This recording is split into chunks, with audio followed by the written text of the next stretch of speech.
Salut Edia Akir et j'espère que vous allez hyper bien. Alors aujourd'hui, une vidéo assez différente que d'habitude. On ne va pas parler de grandes figures historiques.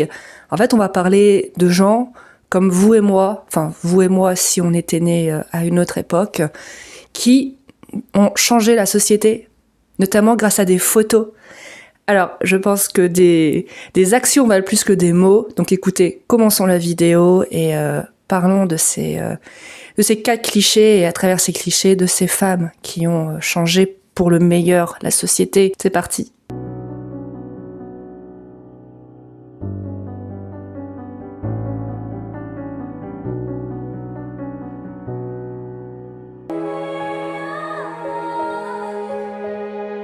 Bon, par contre, ça va pas être une vidéo drôle, hein, je vous préviens. On va quand même aborder des sujets assez lourds.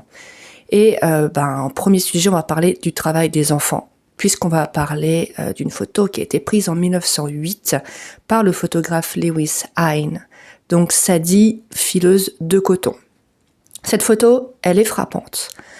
Donc, elle a lieu dans une usine de filage de coton, donc en Caroline du Nord, et on voit une petite fille, moins de 10 ans, qui est en train de travailler toute seule là, dans un environnement un peu glauque, assez glacial, sur une machine qui fait 2 fois sa taille. Et pour renforcer le sentiment de glauque, en fait, il y a derrière une figure d'un adulte un peu fantomatique, qu'on devine être une surveillante. Il y a beaucoup de malaise quand même qui se dégage, je trouve, de cette photo. Et c'est pas étonnant qu'elle a vraiment marqué son époque. Mais d'abord un petit peu plus de contexte. Donc cette photo, je l'ai dit, elle est prise par Lewis Hine. Alors c'est pas un photographe professionnel, hein, c'est un sociologue qui a été mandaté par le National Child Labor Committee, donc pour faire une enquête sur le travail des enfants donc aux États-Unis, en ce début du XXe siècle.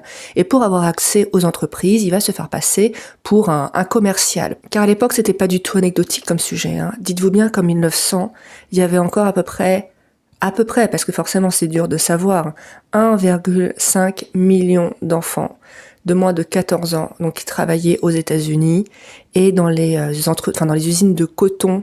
Tenez-vous bien, c'était à peu près 50% des employés, vous m'avez compris, qui avaient moins de 10 ans. Et c'était absolument pas encadré. Ces enfants travaillaient 8, 10 heures par jour, 6 jours sur 7. Aucune loi, fédérale n'encadrait le travail des enfants. Alors, il y a quelques États qui avaient tenté des trucs. Par exemple, que les enfants pouvaient être employés s'ils avaient été inscrits tant de mois à l'école sur l'année. Vous vous doutez bien que c'était pas du tout appliqué. Pour vous dire à quel point les États-Unis étaient en retard. En France, alors la France n'était pas non plus un parangon de progressisme, mais quand même, dès 1841, on a interdit l'emploi des enfants de moins de 8 ans. Donc cette interdiction a été remontée à 10 ans en 1874, et en 1936, l'instruction obligatoire a été rehaussée à 14 ans. Arrêtons-nous un petit peu comme sur l'héroïne de ce cliché, la petite Sadie. Alors, elle a donné le nom de Sadie au photographe, mais en fait, son nom d'état civil aurait été Sarah.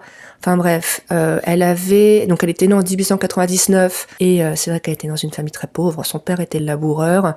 C'était une fratrie de 8 enfants, et elle a démarré à travailler à l'usine très très tôt. Et vraiment, cette photo, elle va bouleverser. Hine va prendre beaucoup de photos, vraiment. Mais celle-ci va quand même être celle qui va mettre le plus en avant. Et ça va marcher. Alors, bien sûr, les classes aisées de New York, de Boston, le beau monde savait qu'il y avait un travail des enfants. De temps en temps, ils voyaient des enfants vendre des journaux dans la rue. Mais c'était des mondes tellement différents que c'était très facile de prétendre qu'on ne le savait pas, qu'on ne le voyait pas. Vous voyez, les gens, ils aiment bien souvent masquer les problèmes. Je me souviens d'un dialogue vraiment lunaire que j'avais eu avec quelqu'un. Il est allé à Phuket, là, vous savez, dans cet endroit horrible où on peut caresser des tigres drogués. Puis cette personne m'avait dit « Ah non, mais je pense que ça va, quand même, ils sont bien nourris, les tigres. » Comment se voyait la face? Cette personne savait très bien que c'était un business horrible, mais voilà, elle a fermé les yeux parce que voulait faire sa photo. C'est comme les gens qui vont au Japon aussi. Désolé, on dégraisse, mais écoutez, on est entre nous. Je vous ai dit, moi ces vidéos, je les vois comme des discussions entre potes, donc on dégraisse. Ces gens qui vont au Japon et qui vont dans des cafés à chouettes, des cafés à loutres, même des bars à chats. Encore, les bars à chats en France, ça passe parce que c'est souvent des animaux issus de refuges à adopter.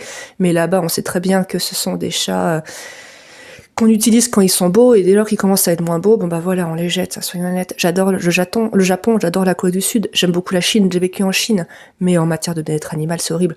Et donc les gens qui y vont, ils font les étonnés, ils sont en mode ouais, non, c'est pas bien, mais en même temps les animaux ils sont bien nourris, donc non, je déteste les gens qui se voilent la face. Bref, donc du coup cette bonne bourgeoisie se voilait la face, sauf que là, les magazines, les journaux vont commencer à publier cette photo, donc en fait ces photos, elles vont entrer dans ces foyers bien pensants. Et vous vous doutez bien que ça va faire pleurer pour le coup, non pas dans les chaumières, mais dans les villas.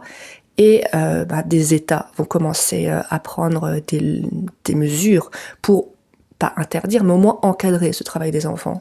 Mais si la bonne société s'est mise à pleurer, ceux qui ont beaucoup pleuré, c'est les lobbies de l'industrie lourde, qui vont farouchement s'opposer à ce qu'une loi fédérale soit prise contre le travail des enfants. En 1916, quand même, des congressmen avaient voulu passer une loi, mais non, ça a été enterré au niveau des comités, donc des commissions. Il va falloir attendre 1938 pour que le travail des enfants soit encadré. Donc Hein va mourir en 1940. Au moins, il aura eu la satisfaction de voir que son travail avait provoqué des effets. Quant à Sadie, j'aurais vraiment aimé vous dire qu'en fait, ce cliché a changé sa vie. Mais non, pour elle, c'était trop tard. Donc en fait, elle n'est pas allée à l'école, elle a continué à travailler, elle s'est mariée à 17 ans, et elle a travaillé comme ouvrière toute sa vie, avant de mourir précocement. Hein. Elle est morte à 51 ans. Elle aussi, elle aura survécu assez pour voir cette loi promulguée. Alors, j'espère quand même qu'on lui aura fait comprendre qu'elle avait eu un grand rôle là-dedans. J'espère qu'elle est morte quand même en ayant cette satisfaction. Mais voilà, j'aurais aimé vous dire qu'elle a eu une belle vie, mais... Enfin, une vie plus confortable, disons-nous. Je sais pas si elle était heureuse ou non, on n'était pas là, mais c'est vrai que on aurait aimé quand même un happy ending, et on va dire que c'est en demi-teinte. Alors là, on s'attaque à une photo iconique. Je pense qu'on est 99% à l'avoir déjà vue. Mais cette photo, vraiment, elle est mythique. Hein. Prise le 14 août 1945, ça y est, le Japon a concrétisé sa reddition. C'est la fin de la guerre et on voit un marin embrasser une infirmière. Voilà, alors c'était mythique cette photo. Elle représentait vraiment la fin de la guerre. En fait, elle a une histoire beaucoup plus discutable derrière. Donc en fait, son photographe, c'était Alfred Eisenstadt. Mais en fait, d'autres photographes présents ce jour-là ont aussi pris cette photo sous d'autres angles. Mais c'est celui j'oublie son nom, d'Eisenstadt, qui va vraiment marquer le public. Et c'est vrai que ça paraît très romantique, mais en fait, pas du tout. Ce qui s'est passé, c'est que les deux jeunes gens... Alors, on a eu beaucoup de mal à identifier les deux jeunes gens. Hein. D'ailleurs, aujourd'hui, on n'est pas sûr à 100% que ce soit eux. Mais ce serait Greta Zimmer, donc 21 ans à l'époque, qui n'était pas infirmière, soi-disant, contrairement à ce qu'on aurait lu, mais qui aurait été assistante dentaire, et un jeune marin, donc qui s'appelait George Mendoza. Et en fait, ce qui s'est passé, selon les témoins, c'est que George Mendoza était totalement ivre et il embrassait toutes les femmes qui passaient à sa portée, là. D'ailleurs, au fond, la femme blonde, je crois qu'on voit, c'est sa petite amie. Mais bon, c'était la liesse et tout, et il a vu cette jeune femme et Greta, et puis en gros, il l'a pris de force et il l'a embrassée. Plus tard, Greta dira qu'elle n'avait pas aimé, en fait, être embrassée comme ça, mais que c'était un marin, c'était le jour de la victoire, et il y avait quand même, vous savez, aux États-Unis, les vétérans, tout ça, ont quand même son auréole de gloire. Donc, elle a dit OK, elle a laissé couler. Mais en fait, il avait embrassé plein de femmes, et si le photographe, là, a pris cette photo, c'est juste qu'il trouvait beau la nuance entre le costume sombre du marin et la tenue blanche de Greta. Et donc cette photo, elle va un peu cristalliser les passions. Alors pendant plusieurs années, genre une vingtaine d'années, elle va pas trop faire parler d'elle. Mais en 87, Mendoza va faire un procès en disant que cette photo était une atteinte à sa vie privée. Sauf que quand on va lui demander de prouver son identité, que c'était bien sur la photo, il a abandonné les charges. Voilà pourquoi on dit qu'il y a un petit doute. La jeune fille Greta va faire un livre en 2012 justement où elle a raconté le contexte de ce baiser, mais en même temps il y a une institutrice qui dit que c'était elle. Enfin bref, c'est un petit peu compliqué. Mais ce qui est intéressant avec cette photo, c'est ensuite comment dans les années 2010 elle a commencé à faire parler d'elle négativement, puisque du statut de photo très romantique, en fait, c'est vite devenu un symbole d'agression sexuelle, en fait. Par exemple, aux États-Unis, il y avait la sous-secrétaire aux anciens combattants qui avait demandé, qui a fait une circulaire selon laquelle cette photo devrait être arrêtée. Qu'on devrait arrêter d'utiliser cette photo pour illustrer des documents et tout. Bon, finalement, il y a eu une tollée médiatique, donc ça a été abandonné. Mais en 2024, il y a plusieurs employés fédéraux qui ont quand même manifesté leur malaise. Maintenant, aujourd'hui, avec les changements de mentalité, sur le fait d'utiliser cette photo. Alors, à mon avis, vu les changements politiques qu'il y a eu récemment, cette photo va être maintenue, elle va même être encore plus mise en avant, je pense. Mais même en France, en fait, le débat s'est invité, notamment en 2014. En effet, pour fêter les 70 ans, en fait, de la libération, une statue géante de justement ce couple qui s'embrasse avait été mise devant le mémorial de Caen. Et c'est vrai que l'association Oser le féminisme s'en était offusquée en disant que déjà c'était pas normal de comme ça glamouriser une agression sexuelle et qu'on ne parlait pas assez des viols commis, des agressions sexuelles commises à la libération. D'ailleurs, j'ai fait une petite vidéo là-dessus en juin 2024 si ça vous intéresse. Bon, elle est restée cette statue avant d'être envoyée dans un musée à Bruxelles, en Belgique, pas à Bruxelles, en Belgique. Sauf quand finalement une note explicative, en fait un petit panneau avait été mis à côté pour expliquer le contexte de l'époque. Alors à titre personnel, je suis partagée. Oui, clairement, elle a rien de romantique cette photo. En même temps, c'était un jeune homme ivre, c'était la fin de la guerre. À l'époque, on n'était pas aussi sensibilisés qu'aujourd'hui. Alors j'ai vu une autre photo par contre qui, elle, je la trouve un peu bizarre. Alors c'est peut-être moi qui ai les idées mal placées. Ça s'appelle le baiser de la libération. Elle a été prise en 44, donc en Bretagne. Et on voit un soldat américain faire la bise sur la joue d'une petite fille. Mais je sais pas, je trouve que l'angle de la photo rend cette bise un peu malsaine en fait. Je sais pas. Je trouve que cette photo est un peu plus glauque que l'autre.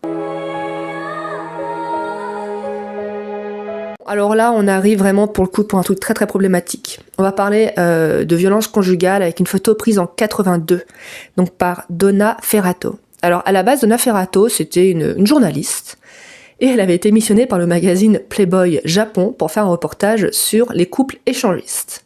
Donc elle va suivre un couple à New York, Gert et Lisa. Donc elle va vivre chez eux pendant plusieurs jours pour faire son reportage. Et une nuit, elle va entendre dans la pièce à côté le couple s'engueuler et entendre des bruits de coups. Donc elle arrive et là elle voit Gert, je sais plus comment on dit son nom à ce connard, Gert frapper à plusieurs reprises sa femme. Alors Donna va être choquée, elle va avoir le réflexe de photographe sûrement, de prendre des photos de la scène. Avant quand même d'intervenir, et Gert, il était hystérique, il va dire que sa femme n'avait pas à lui mentir et tout. Et là, Donna, elle savait qu'elle tenait un truc. Puisqu'en fait, les violences conjugales n'avaient jamais été médiatisées. Il n'y avait jamais eu d'article, de reportage dessus. C'était, du moins, publié, vous voyez, à vaste échelle. C'était vraiment le sujet tabou par excellence. Et elle avait ses clichés. Sauf qu'au début, personne ne voulait publier ces clichés. On partait du principe que c'était un sujet privé, que ça n'intéressait personne, c'était limite indécent d'en parler. Du coup, elle va se dire qu'elle allait publier, elle va s'en parler de ce sujet, parce qu'elle va être choquée, en fait, de voir que c'était à ce point-là tabou. Elle avait été très choquée aussi de ce qu'elle avait vu. Elle avait jamais été exposée à ce genre de violence, elle le dit, qu'elle a eu de la chance d'avoir grandi dans une famille saine et tout, et elle a été très choquée. Et donc elle va faire le tour des États-Unis pour justement prendre en photo des femmes, collecter leurs témoignages de femmes en fait qui avaient été victimes d'abus sexuels, oui souvent ça va de pair vous allez dire, de violences conjugales. Donc elle va publier son livre, Living with the Enemy. 91, les temps avaient un petit peu changé en une décennie et c'est vrai que ce livre va marquer. Donc des journaux vont commencer à publier ces clichés.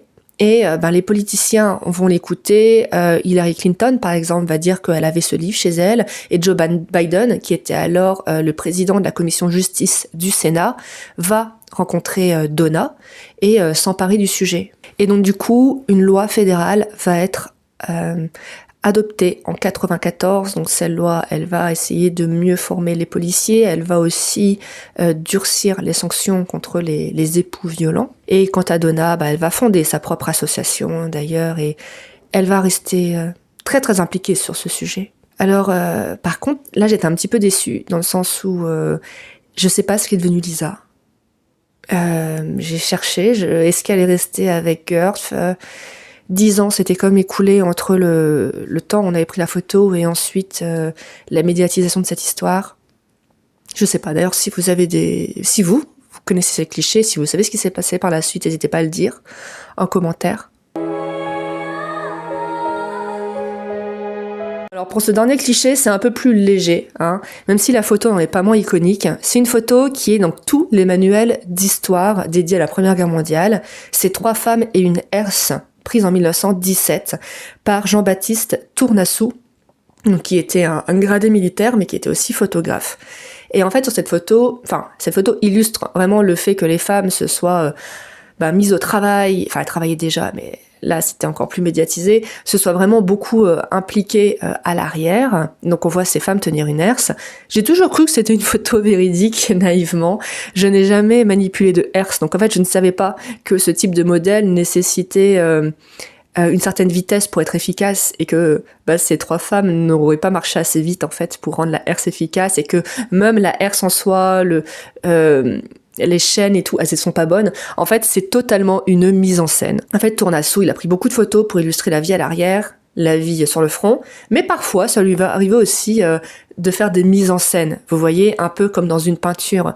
Et donc, en fait, c'est totalement une mise en scène qui ensuite s'est retrouvée sur des cartes postales et des affiches de propagande. Alors, faut pas oublier quand même qu'effectivement, il y a eu plus de 3 millions de femmes d'ouvriers agricoles, de femmes d'agriculteurs, hein, qui vraiment ont pris en main leurs exploitations, que malheureusement on va leur retirer ensuite après-guerre, mais ouais, en fait je savais pas que c'était une totale mise en scène et qu'en fait on nous a menti parce que moi, aucun de mes professeurs d'histoire ne m'a jamais dit que cette photo était une mise en scène, que c'était pas vrai. Voilà, je me suis sentie un petit peu trahie quand j'ai découvert ça. Par contre, petit fun fact, Tournassou, c'était vraiment un novateur, c'était un photographe vraiment très audacieux. C'était un des premiers à utiliser la couleur à son époque. Donc voilà, et vraiment ces clichés, même si beaucoup sont faits, sont quand même assez intéressants. Je vous remercie d'avoir suivi cette vidéo. Vous pouvez voir le décor est très différent de celui de ma dernière vidéo, hein. Je sais pas si vous vous en souvenez, mais en gros, j'ai pris une année sabbatique. Là, il est temps de revenir à la réalité, donc je me suis remise à rechercher un travail. Vous inquiétez pas pour moi, j'ai beaucoup de loisirs. Ça y est, j'ai enfin signé, je crois que je l'avais dit dans une précédente vidéo, ça y est, j'ai enfin signé pour être secouriste bénévole à Paris, donc j'aime beaucoup, et ça va bien m'occuper, je pense, pendant ma recherche d'emploi. Et mais voilà, retour un petit peu pour le moment à la réalité, et bien sûr, je vous tiendrai au courant des évolutions. Et je vous dis à très bientôt pour une prochaine vidéo. Salut!